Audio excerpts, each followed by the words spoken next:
तो अब ये जितने नकली शेर बन रहे थे, इनकी खाल उतार कर दिखा दी दास ने। अब इनके कलजे पाट रहे हैं, इनको मुश्किल माच रही है। अब क्या करें भाई, कहाँ मरें? फिर क्या करते हैं, रामपाल गुंडा है, बदमाश है, कि जनता का जो ध्यान है सच्चाई से हटाकर बकवाद में लगा जा। लेकिन उनको वो भूल गए, वो समय जा लिया। ये सब पढ़े लिखे शिक्षित है। ये तो 200 वर्ष पहले तो चल ले रही थी तुम्हारी, इसलिए परमात्मा ने तुम्हें छेड़ा नहीं। अब इसलिए छेड़ा है कि अब बिल्कुल क्लियर हो जाएगा, स्पष्ट हो जाएंगे। 11 अक्टूबर को, इसी 11 अक्टूबर 2009 को पवित्र हिंदू धर्म के माननीय चारों शीर्ष शंकराचार्यों से प्रार्थना की गई है कि वो आध्यात्मिक ज्ञान चर्चा करें। हमारा उद्देश्य ये है कि एक बार भ्रमित समाज को एक दिशा दे दी जावे और ये भटक भ्रम रहे श्रद्धालु परमात्मा के सीधे मार्ग को पकड़ के अपना जीवन सफल कर सके। तो उसमें ये और क्लियर हो जाएगा अब कौन कितने पानी में। तो कहने का भाव ये है कि इनको ज्ञान तो था नहीं। ये आर्य समाज के जो वेदों के ठेकेदार बन रहे थे, ये ऋषि मैं ऋषि आचार्य, इन्होंने अनुवाद करने की चेष्टा की। अब जैसे रामायण है, रामायण चौपाइयों के अंदर है, और जिसने मौखिक ज्ञान है नहीं रामायण का, भाई रामायण क्या चीज़ है, किसकी कहानी है, जिसको रामायण का मौखिक ज्ञान है कि भगवान श्री रामचंद्र जी राजा दशरथ के पुत्र थे, ये त्रिलोकी भगवान थे, इनको ऐसे ऐसे इनका विवाह हुआ, सीता और इनका वनवास हुआ, लक्ष्मण को ये वन में गए, राम को वनवास हुआ, ऐसे ऐसे। फिर रावण ने सीता उठाई, युद्ध हुआ, फिर वापस आए। ये कहानी जिसको याद है और फिर उन चौपाइयों को वो पढ़ेगा तो वो अनुवाद कर सकता है। हो सकता है एक आधा अर्थ गलत हो सके, लेकिन भाव गलत नहीं हो सकता। और इनको मौखिक ज्ञान था नहीं सृष्टि रचना का, ना परमेश्वर की महिमा से ये परिचित थे। ये अनुवाद करने बैठ गए, अड़ंगा कर डाला। लेकिन फिर भी इनके द्वारा किए गए अनुवाद में भी वह सच्चाई ऊपर आ रही है। भले ही ये उसको ठीक ढंग से जोड़ नहीं सके, लेकिन अर्थ हमें ज्ञान है कि ये भगवान की महिमा, और ऐसे हम इनको सीधे पुर्जे जोड़ लेंगे। अब किसी ने अगला पहिया गाड़ी का पिछला पो रखा है, पिछला आगे धर रखा है, शरीर किधर ऊपर रख रखा है, तो अब हम जो इसको ज्ञान है वो ठीक ठिकाने लगा के उनको वह गाड़ी तैयार कर देगा। पुर्जे जो के तो जेन्युइन है, वेद हमारे एज इट इज हैं, ये जेन्युइन है। और हम अब इंजीनियर बन गए इस भक्ति मार्ग के, राम नाम की गाड़ी के। अब इस राम नाम की गाड़ी के इस ठीक ठिकाने पुर्जे लगा करके और ये ची कर दे चलेंगे इसमें बैठ करके, ठाठ से इसका लाभ उठाएंगे। जो इसका वास्तविक यूज है वो हमें होगा, हम अब इसका लाभ उठाएंगे यथार्थ भक्ति करके।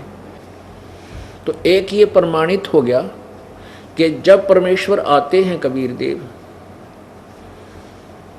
वो प्रत्येक युग में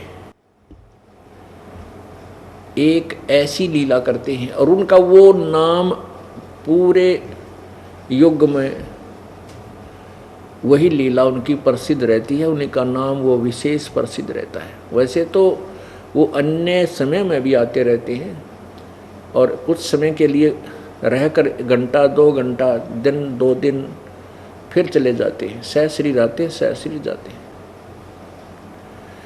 परमात्मा के इस आगमन को जो 120 वर्ष तक यहाँ रहकर गए थे, इनको अतिथि रूप में आना माना जाता है। अतिथि रूप में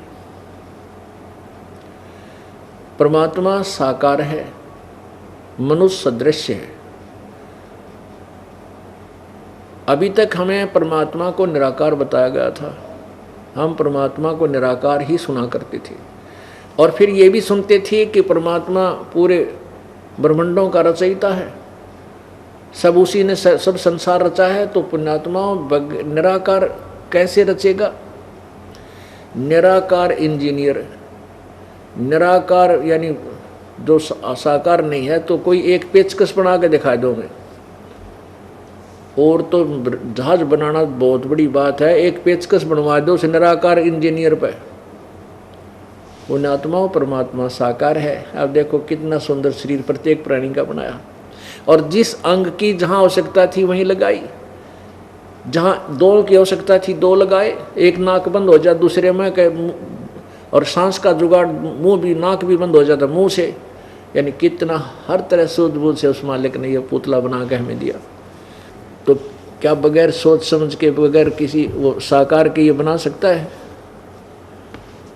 तो पुण्यात्माओं अभी तक हमें ऐसे ही गेड़ में डाल रखा था इन्होंने, भ्रमित लोगों ने, भ्रमित इन कथित ऋषियों ने, महर्षियों ने। इनको स्वयं ज्ञान नहीं था, ये और के बताएंगे। तो इस प्रकार ये परमात्मा की महिमा से अपरिचित होने के कारण पूरा मानव समाज भ्रमित है। अब इस पुण्य आत्माओं को, इस भ्रमित समाज को शास्त्र अनुकूल दिशा देने का हमारा प्रयत्न है, और परमात्मा इसे सफल करेगा।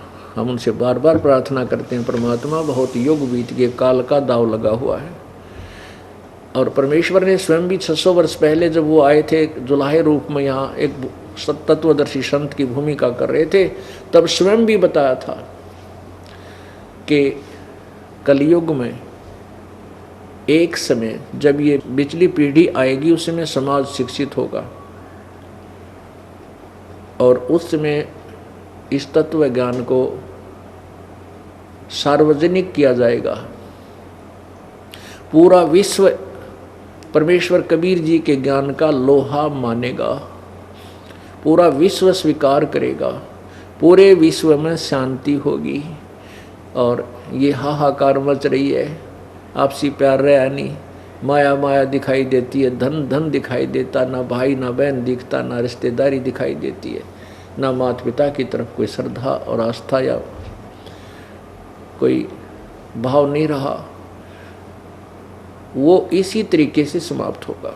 ज्ञान होगा, ज्ञान के बाद फिर परमात्मा वो सुख देगा जो हम चोरी करके प्राप्त नहीं कर सकते। वो धन देगा, इतना आपको बरकत देगा, ना चोरी से कर सकते, ना हम मिलावट से कर सकते, ना रिश्वत से कर सकते, बल्कि वो पाप बढ़ते हैं और वो धन व्यर्थ जाता है किसी ना किसी बीमारी में या किसी और कारण से, चोरी में, अग्नि में खराब हो जाएगा और पाप शेष रह जाते हैं। और परमात्मा देगा वो एक नंबर का धन होगा, आपके आने वाली आपदाओं को परमात्मा बचाएगा, और ऐसे सुख देगा जैसे नीरू नीमा को असरफी दे दी सोने की, जिसने सारे ब्रह्मांड रच दिए। तो क्या आपका निर्वाह उसके लिए दूभर है? माँ के पेट में किसने पाला था? माँ के पेट में किसने पाला था? ना कोई इंजेक्शन लानिया डॉक्टर था। पेट में माँ के गर्भ में जो भी बच्चा था, लड़का या लड़की, तो वहाँ किसने पालन किया? किसने इसको संभाला? किसने इसकी स्वास्थ्य का ध्यान रखा? परमात्मा ने। और बाहर आने के बाद भी वही हमारी परवरिश, जो हमारे संस्कारवश से सबको प्राप्त करवा रहा है। माध्यम भी वही बनाता है, मीडिया भी वही बनाता है, जिससे भी जो करवाना है वही करवाता है। उस परमात्मा के हुक्म बिना पत्ता भी नहीं हिल सकता। भक्ति मुक्ति के दाता सतगुरु, ये भटकत प्राण फिरंदा, उस साहिब के हुक्म बिना नहीं तरवर पात हिलंदा। उस परमात्मा के हुक्म बिना पत्ता का, तरवर का पत्ता भी नहीं हिल सकता। तो सब, अब जैसे इसी का समर्थन हमारी पवित्र गीता जी अध्याय नंबर 15 श्लोक 17 कर रहा है कि उत्तम पुरुषत्व ने, वो वास्तव में सही भगवान, श्रेष्ठ प्रभु तो कोई और है। कौन और है? जो ऊपर वर्णित 16 श्लोक में वर्णित क्षर पुरुष और अक्षर पुरुष से और कोई भिन्न है, वो परम अक्षर ब्रह्म है, परम अक्षर पुरुष है। वो परम अक्षर पुरुष ये कबीर देव है, जो कबीर परमात्मा बनारस में आई थी और तीनों लोकों में प्रवेश करके सबका धारण पोषण वही करता है। जिसने जैसा भी कुछ किया है उन सब का प्रतिफल भी परमेश्वर कबीर देव ही देता है, चाहे ब्रह्मा का फल है, चाहे विष्णु का, चाहे शिव का। अपनात्मा जैसे भगवान विष्णु जी सतोगुण के अवतार श्री रामचंद्र जी ने बाली को मारा था सुग्रीव के भाई को धोखे से, वो दंड भी विष्णु को भोगना पड़ा। यदि इनके पिता के हाथ में, ब्रह्म के हाथ में निर्णय होता तो ये अपने पुत्र को दंड कैसे देता। अब न्याय जो परमात्मा ने एक विधान बना दिया कि ये भी उस दंड से दंडित होंगे, तो भगवान श्री विष्णु यानी श्री राम जी का फिर श्री कृष्ण रूप में अवतार हुआ, अवतरण हुआ, जन्म हुआ, और वही टिट फॉर टेट फिर बदला उसको देना पड़ा। जो बाली वाली आत्मा थी वो शिकारी बना और श्री कृष्ण विष्णु वाली आत्मा, श्री राम वाली आत्मा श्री कृष्ण बनी, और श्री कृष्ण जी के पैर के तलवे में तीर मार के उस बाली वाली आत्मा ने श्री कृष्ण जी का वध किया। वो भी बदला इन्होंने देना पड़ा, वो दंड भोगना पड़ा। तो परमात्मा कबीर जी ने विधान बना के और इस काल को दे दिया। अब ये इसका पालन करता है, जैसे कर्म कोई करेगा वैसा फल देगा, इतना ही इनका काम है। अब यहाँ कर्म काल ने इतने बुरे लगा दिए हमारे कि पृथ्वी ऊपर पग जो धारे, करोड़ जीव एक दिन में मारे। अब जो साधना वेदों में वर्णित है, जो भक्ति विधि अन्य सदगर शास्त्रों में वर्णित है, जैसे पुराणों में, गीता जी में, ये साधना पाप नाशक नहीं है, पाप नाशक नहीं है। हाँ, जैसे कर्म करोगे वैसा फल इनसे मिलेगा। पाप नाशक साधना कबीर परमेश्वर के सूक्ष्म वेद में है, वो 5वां वेद है। वो उस वेद का ज्ञान परमात्मा ने स्वयं ही आकर दिया है। वो कबीर वाणी जैसे आपने गीता जी अध्याय नंबर 4 के श्लोक नंबर 32 में देखा पढ़ा कि जो अध्याय नंबर 4 के 25 से लेकर 30 तक जो साधनाओं का वर्णन है, इस तरह के बहुत प्रकार के जो साधना, यज्ञ, भक्ति विधि उस ब्रह्मण मुखे परमात्मा परमेश्वर सच्चिदानंद घन परमेश्वर की वाणी में विस्तार से कहे गए हैं। और उससे, उस साधना को करने से पूर्ण रूप से मोक्ष प्राप्त हो जाती है। और वो साधनाएं जो सवसम वेद में लिखा है वो कर्म करते करते पूर्ण होती हैं, कर्म करते करते ही वो साधना की जाती है, ऐसा वर्णन है। अब इसका आपको थोड़ा सा दिखाते हैं वर्णन। अपुण्यात्माओं वेदों में आपको दिखाते हैं उस सच्चिदानंद घन की वाणी, कबीर वाणी। उस परमात्मा का क्या नाम है? वो परमात्मा कौन है जो कवि की उपाधि प्राप्त करता, वेद बताते। अब देखिए ऋग्वेद मंडल नंबर 9 के सूक्त नंबर 96 में, ये वही वेद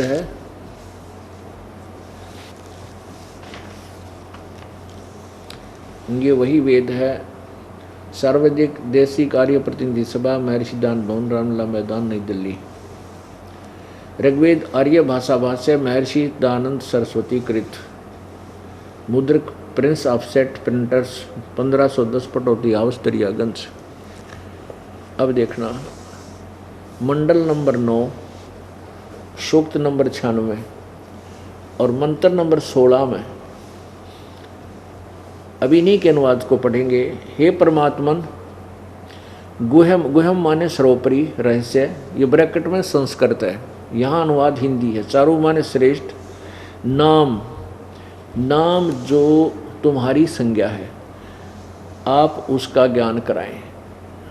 अब इस संस्कृत में क्या है कि गुहम चारु नाम अभर्ष, हम इसका इन्हीं का हिंदी पढ़े। हे परमात्मन सर्वोपरि रहस्य श्रेष्ठ, जो नाम माने जो आपका नाम है, जो तुम्हारा नाम है, आप उस नाम का ज्ञान कराएं। आपका जो वास्तविक नाम है, श्रेष्ठ माने वास्तविक नाम है, सही नाम है, श्रेष्ठ।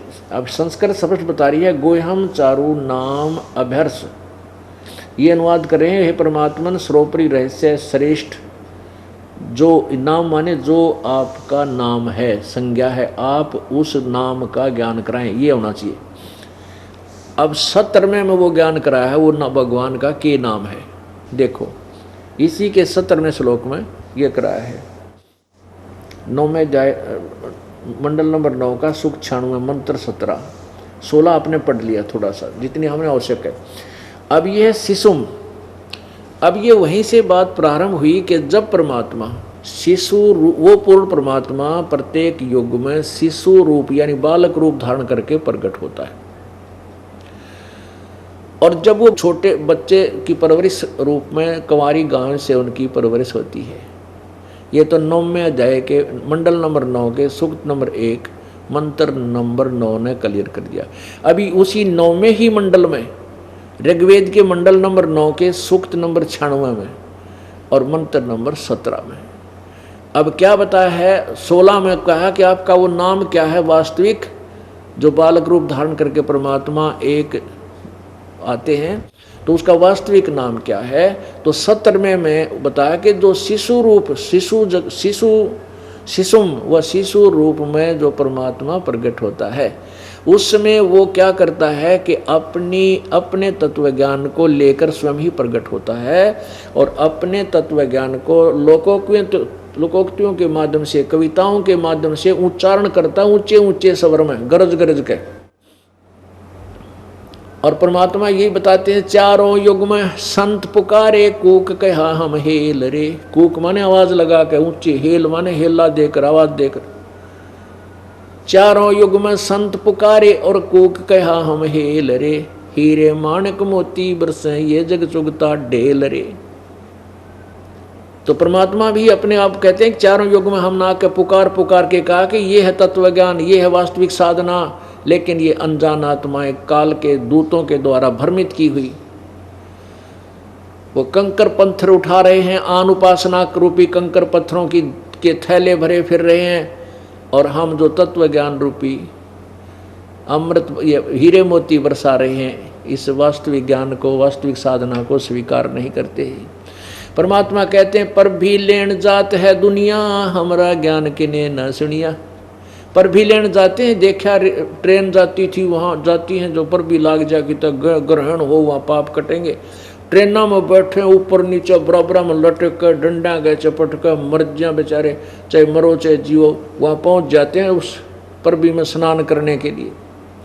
परमात्मा कहते हैं डले ढोकाते हो, वहाँ कोरे पाप इकट्ठे करते हो उस परबी में। पर भी लेन जात है दुनिया, हमारा ज्ञान किने ना सुनिया। वो पर भी लेन जाते हैं और हमारे समृद्ध ज्ञान को कोई नहीं सुनता, जो सब मोक्ष कर दे। अब यही बता रहे हैं कि देखिएगा, ऋग्वेद मंडल नंबर 9 सूक्त नंबर 96 96 16 आपने देख लिया कि कहा है कि हे भगवान आप अपने वास्तविक नाम से परिचित कराएं। इसका अर्थ है 17वें में कहा है, शिशुम जगानम हरियंतम मर्जंतम शुभंती वहीनम मरुतो गणेन कबीर गिरभी। ये रह लगा ऊपर, कबीर गिरभी कावेना कबीर, ये कबीर शब्द है। कबीर बोलो चाहे कभी ही बोल देते हैं, कबीर भी कह सकते हैं। संत सोम, ये संत सोम, संत स्पष्ट है, सोम है। पवित्रम अत्यति रेभन, रेभन माने ऊंची आवाज से, अति पवित्रता के साथ। और कबीर गिरभी माने कबीर वाणी, कबीर गिरभी। आज देखना, शिशु इन्होंने अपने हिसाब से क्या है, संयति सूक्ष्म करोति प्रलय काले जगती शिशु परमात्मा, उस परमात्मा को अब कहते हैं शिशुम, शिशु रूप परमात्मा को यहाँ लिखना चाहिए था। वो बालक रूप धारण करके जो परमात्मा आता है, उस परमात्मा को जो सदा प्रकट है। जगानम माने इसका अर्थ है शिशुम जगानम, जो शिशु रूप में प्रकट होता है, शिशु रूप में प्रकट होता है, जो अत्यंत कमनीय है, उसको उपासक लोग बुद्धि विषय करते हैं और उसकी स्तुति द्वारा उसके गुणों का वर्णन करते हैं। और विद्वान लोग उस गतिशील परमात्मा का गुणों के द्वारा गणों द्वारा वर्णन करते हैं। अच्छा, यहाँ लिखना, इन्होंने ये क्या किया, कबीर गिर भी, ये कबीर गिर भी है, ये रे ऊपर लगा हुआ है इस गी की मात्रा पे। इन्होंने इसके दो हिस्से कर दिए। कबीर को ये रे के स्थान पर हलंत लगा दिए, हलंत के स्थान पर दो बिंदी लगा दी, और गिर भी इसका अर्थ कर दिया कवि लोग। गिर भी माने वाणी द्वारा, गिर भी माने वाणी द्वारा, कबीर माने कबीर। हम न्यू का न्यू लिख दें कबीर वाणी द्वारा, बस कबीर वाणी, हम कबीर बोल देते हैं उसको कबीर वाणी। वेदों में कबीर वाणी, हम कबीर बोलते, हम वै को बै बोलते हैं। ये हमारी जो है ना, हमारी भाषा, लोकल भाषा के अंदर है। तो बात वही है, उसको जैसे हम किसी कर्मवीर को कर्मवीर बोलते हैं, धर्मवीर को हम धर्मवीर बोलते हैं, बै बोलते हैं, वेदों को हम वेद बोलते हैं। ऐसे ही इस कबीर वाणी को, कबीर गिरभी को हम कबीर वाणी बोलने, कबीर साहब, कबीर देव को हम कबीर साहब कहने लाएंगे। बस हम लिखण लागे, बड़ी की मात्रा ला कर रे पूरा ला देते हैं, कबीर वाणी है। यही नाम परमात्मा का कबीर, जो वेद बताते हैं। कबीर, ये कबीर वाणी द्वारा, यहाँ लिख दें कबीर वाणी द्वारा, और कविताओं से, यानी गा गा कर कविताओं की तरह, कविताओं के तौर से स्तुति करते हैं। सोमम, सोम स्वरूप पवित्र वह परमात्मा कारण अवस्था में सूक्ष्म प्रकृति को रेभन सन गर्जता हुआ अतिक्रमण करता है। रेभन माने गर्जता हुआ। आगे देखिएगा 18 में, ऋषि मना, ये ऋषि कृत सवरसा सहस्रनिथ पदवी कविनाम तृतीयम धामम महिष शिष्य संत सोमो विराजमानु राजती स्तूप। अब वो परमात्मा कहाँ रहता है वो भी देखिएगा। सोम स्वरूप परमात्मा, पालन की इच्छा करता हुआ जो महान परमात्मा, तृतीयम धाम, देवयान और पितरान, इन दोनों से पृथक तीसरा जो मुक्ति धाम है, तृतीयम धाम माने जो तीसरा मुक्ति धाम है, उसमें विराजमान है। ये ज्ञान योगी इन्होंने गलत लगा दिया। विराजम माने विराजमान है। अच्छा, ऋषि मना सर्व ज्ञान के साधन रूप मन वाला वह परमात्मा, जो ऋषिकृत सब साधनों का प्रदाता। ये कोई बात हुई। अब इसका वास्तविक अर्थ ये बनता है, अब वेद सिद्ध कर रहे हैं कि परमात्मा साकार है, एक देशीय है, वो तीसरे मुक्ति धाम में रहता है। अब मुक्ति धाम कौन सा है? पूर्ण मोक्ष स्थान जो है सतलोक है। एक ये क्षर पुरुष का लोक, ब्रह्म का 21 ब्रह्मांड का, ये भी धाम कहलाता है, ये भी एक लोक कहलाता है। और एक 7 संख ब्रह्मांड का जो परब्रह्म का, ये भी एक धाम लोक, यानी एक इसका लोक कहलाता है। इसमें आगे ब्रह्मांड विभाजित हैं, वो अलग है। जैसे एक देश, प्रत्येक देश में अपने अपने अलग से फिर नाम अलग होते हैं, राज्य न्यारे होते हैं, स्टेट जिले अलग होते हैं। तो तीसरा जो धाम है वो सतलोक है, रत धाम उसको कहते हैं। रत धाम माने अविनाशी, सतलोक, सतधाम, सच्चा लोक जो कभी नष्ट नहीं होता, उसमें वो परमात्मा रहता है। अब तत्व ज्ञान इस दास के पास है, उसके आधार से फिर इन सदग्रंथों को, इन वेदों का अनुवाद सही ढंग से कर दिया। अब वेद तो ओरिजिनल जेन्युइन पार्ट से, स्पेयर पार्ट की दुकान समझ लो। और गाड़ी बनाता है इंजीनियर, इस दास को परमात्मा ने इस राम नाम की गाड़ी बनाने वाला इंजीनियर बना दिया।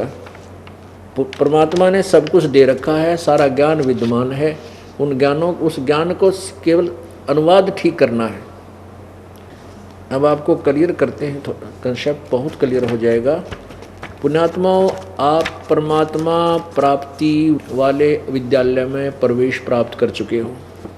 अब जैसे आप जी को ड्रेस अन्य प्राणियों से भिन्न है, बच्चा जो विद्यालय में जाता है, स्कूल जाता है, उसकी ड्रेस न्यारी होती है, उसको सुविधा भी माता पिता बहुत देते हैं, ना उनसे कोई काम लेते हैं विशेष, बेटा बेटी तुम पढ़ो और अपना जीवन सफल करो। तो जिसको भी आज मानव शरीर प्राप्त है इस पृथ्वी पर, वो परमात्मा के पाने वाले विद्यालय का विद्यार्थी है। और जो विद्यार्थी अपना कार्य पूरा नहीं कर रहा है, वो पढ़ नहीं रहा है, तो वो फेल हो जाता है, असफल हो जाता है। फिर वो कितना पश्चाताप करता है कि एक समय एक व्यक्ति एक रोड बन रहा था, सड़क बन रही थी, और वहाँ पर वो भी उसकी पत्नी भी वहाँ मिट्टी डाल रहे थे, मजदूरी कर रहे थे, और वहीं उनके बच्चे रेत के अंदर वृक्ष के नीचे लेटे हुए थे रेते में, कोई खेल रहा था, कोई सो रहा था। उसी समय उसी रोड का एग्जीक्यूटिव इंजीनियर आ गया, यानी एक्सियन, और वो उसका सहपाठी था, किसका, जो मिट्टी ढो रहा था। जब वो एक्सियन आगे जा चुका अपना वहाँ उनके इंस्पेक्शन आदि करके, तब वो व्यक्ति कह रहा है जो वहाँ मिट्टी डाल रहा था, टोकरियाँ थे, तसड़ियाँ थे, वो कहता है ये मेरा सहपाठी था, मेरे साथ पढ़ा करता, मेरे कर्म फूट गए हैं, मैं पढ़ा को नहीं, खेलता फिरता रहा हैं, और कुसंगत में पड़ गया, बच्चा के साथ बीड़ी बैड़ी पीने लग गया, मैं पढ़ा को ना। आज देख ये तो गाड़ी में बैठ कर चल रहा है और मैं मजदूरी कर रहा हूँ, और मेरे बच्चे ये रेत में पड़े हैं यहाँ पर, और इसके बच्चे कोठियों में रहते हैं। अब पुण्यात्माओं, परमात्मा कहते हैं ऐसे रोगे तुम जब ये मनुष्य शरीर आपके हाथ तो छूट जाएगा। कहते हैं अच्छे दिन पाछे गए, गुरु से किया ना हेत, अब पछतावा के करया चिड़िया चुगी खेत। परमात्मा कहते हैं, परमात्मा की वाणी को गरीबदास जी कैसे महिमा याद दिलाते हैं। ये संसार समझदा नाही, कहंदा श्याम दोपहरे नू, गरीबदास ये वक्त जाता है रोवोगे इस पैरे नू। कहते हैं ये समय जा रहा आपका हाथ से छूट गया, फिर रोया करोगे इस समय को याद करके, फिर कुछ हाथ नहीं लगेगा। तो पुण्यात्माओं, आप विद्यार्थी हैं, और आप देखते हो आप अपने बच्चों को कितना समय देते हो। एक क्लास को पास करने के लिए, एक कक्षा में उत्तीर्ण होने के लिए 1 वर्ष पूरा मिलता है उसको, और आप पूरा फ्री छोड़ देते हो। ट्यूशन भी लगवाते हो, आप भी पढ़ाते हो, टीचर भी पढ़ाते हैं, कितना समय देते हो, तब वो सफल होता है। इसलिए आप जी को सबसे पहले ये दास इतना ज्ञान दृढ़ करना चाहता है आप जी के अंदर कि आप अपने रास्ते से डगमग ना हो सके। बस गीता जी अध्याय नंबर 2 के श्लोक नंबर 53 में कहा कि अर्जुन, जिसमें तेरी बुद्धि भिन्न भिन्न प्रकार के भ्रमित करने वाले वचनों से हटकर एक परमात्मा के वास्तविक ज्ञान पर टिकेगी, तब तो तू योग को प्राप्त होगा, तब तो तू भगत बनेगा, जब तक भक्ति के योग होगा। तो इसलिए हमें सबसे पहले ज्ञान का होना आवश्यक है, ना नहीं तो कोई कर देगा भ्रमित, बहका देगा, आप फिर उसी कुमार्ग पर चलकर अपना जीवन बर्बाद कर जाओगे। तो अब हाँ, दास आपको थोड़ा समय इसलिए दे रहा है क्योंकि परमात्मा की महिमा, बजले रे भगवान तेरा काम आओगा, बजले रे भगवान तेरा काम आओगा। ये तो पता नहीं कितनी वाणी भगवान की हम सुना सकते हैं, गाकर भी सुना सकते हैं, दोहों को भी सुना सकते हैं। वो तो विषय है केवल प्रेरणा देने का।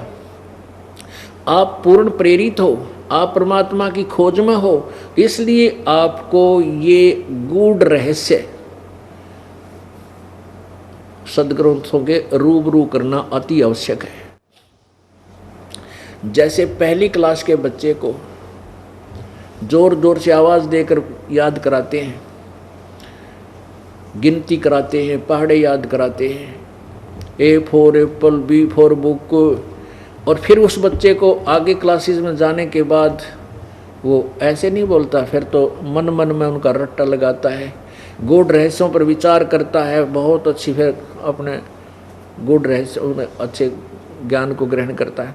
तो अब आप जो भगवान की तरफ आ चुके हो, आप प्रथम द्वितीय तृतीय क्लास से ऊपर हो, तो जो पहले से लगे हुए हैं, जिनको दूसरा नाम प्राप्त हो गया, वो बच्चे बालक नहीं रहे, उनको अब ये गूढ़ रहस्य बताना अति आवश्यक है। जो प्रथम बार आए हैं, द्वितीय बार जो प्रथम मंत्र लिया है, या वैसे आए हैं सत्संग सुनने के लिए, उनको भी अलग से एक थोड़ा सा समय दिया जाता है प्रत्येक सत्संग में, वो भी आपको दिया जाएगा। तो अब हम आपको ये बताना चाहते हैं, पहले हम भगवान पहचाने परमात्मा कौन है, और फिर उस भगवान की भक्ति करें जो पूर्ण मोक्षदायक है। गीता जी अध्याय नंबर 18 के श्लोक नंबर 62 में कहा कि अर्जुन, तू सर्वभाव से उस परमेश्वर की शरण में जा, जिसकी कृपा से परम शांति और शाश्वत स्थान को प्राप्त होगा। अपने विषय में चौथे अध्याय के 5वें श्लोक में और 9वें श्लोक में कहा कि अर्जुन, तेरे और मेरे बहुत जन्म हो चुके हैं, तू नहीं जानता, मैं जानता हूँ, मेरे जन्म अलौकिक है। इससे सिद्ध है कि गीता ज्ञान दाता भी नाशवान है, अविनाशी नहीं है। और वो कहता है मेरा मंत्र तो ओम नाम ओम है 8वें अध्याय के 13वें श्लोक में, और दूसरा कोई मंत्र नहीं है, एक ओम अक्षर है, इसका अंतिम सांस तक भक्ति कर मुझे प्राप्त होगा।